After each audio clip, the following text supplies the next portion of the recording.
নমস্কাৰ, কাইলৈ মোৰ ভাগৰ ইংলিছৰ এক্সাম আছে আৰু মোৰ আজিলৈকে পঢ়া একো কমপ্লিটেই হোৱা নাই। আৰু আজি মই সেইকেইটা দিন মনত পেলাইছোঁ যিকেইটা দিন মই এই বছৰটো বৰবাদ কৰি আহিছিলোঁ। লগৰ লগত ফুৰিবলৈ গৈছিলোঁ, কলেজ বাং মাৰি, জুনিয়ৰ ছোৱালীবিলাকৰ নাম্বাৰ লৈ মই মেছেজ কৰিছিলোঁ ৰাতি ৰাতি, মানে পঢ়া বাদে মই চব কৰিছিলোঁ। আৰু এতিয়া মই ভাবিছোঁ তেতিয়া যদি মই অকণমান পঢ়ি ল'লোঁ হয়, কাইলৈ অন্ততঃ মই নিজে 5 মাৰ্কটোৱে লিখিব পাৰিলোঁ হয়। অকল 4টা কুৱেশ্যন আনচাৰ মুখস্থ কৰিছিলোঁ, তাৰে মই 3টা পাহৰিয়ে থাকিলোঁ, অকল এটা মনত আছে, এফালেদি সোমাইছে এফালেদি ওলাইছে। এতিয়া লাষ্ট অপশ্যন এটাই যে কাইলৈ মোৰ আগত কোন পৰে বা মোৰ পাছত কোন পৰে, সি চোকা হ'ব নে গেধা হ'ব, সি মোক দেখাবনে, মই এতিয়া সেইবিলাক ভাবি আছোঁ। আৰে সময় মাত্ৰ 4-5 ঘণ্টামান আছে চাগে আৰু ভালকৈ পঢ়িবলৈ, মই সেই কি ঘণ্টাও বৰবাদ কৰি আছোঁ।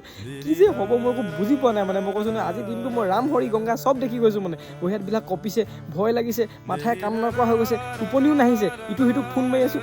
আৰে ফোন মাৰিলে কি লাভ, গোটেই বছৰটো নপঢ়ি এতিয়া কাক কি ফোন মাৰি মই কি কৰিম বুলি ভাবিছোঁ বাৰু। পেপাৰখন দি দিলেও মোৰ লাভ নাই, মই কুৱেশ্যনে নাজানো ক'ত কি আছে, লেচনকেইটা মই নামেই নাজানো, মই কেনেকৈ বিচাৰিম বাৰু। साला ये दुख का खत्म नहीं होता बे।